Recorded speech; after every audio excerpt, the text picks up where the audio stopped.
Hi guys, just another short video, just chatting about a pair of Soso selvage denim, denim,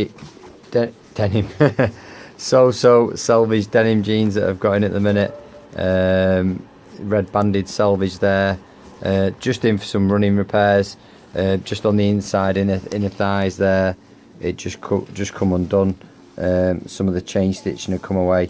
And these are very heavyweight ones. I think they're around about 20 ounce from memory. Oh, there we go, heavyweight 21. I wasn't far off, was I?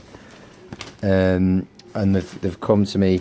I've used my thick threaded cottons to work on here, and then we've re-sewn all the inside seam all the way down there and all the way around there.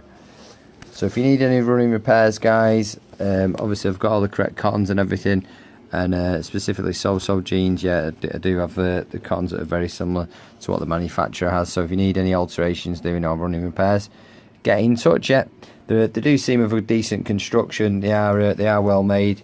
Apparently from looking on their blog and looking on the website and stuff, that you can do some customization that's quite cool. You can choose different threads and pockets and stuff like that. I'll just flip them over so you can see. So you can see there, it's got the red pocket detail there, which obviously ties in nicely with the red selvage, and obviously all riveted pockets, all the usual button fly that you would like to see, custom made Soso. So there we have it, Soso brothers. Yeah, thanks for watching, guys. If you've got any questions, it's michael@denimdoctor.co.uk. Main website is www.thedenimdoctor.co.uk. Thanks for watching. Thank you.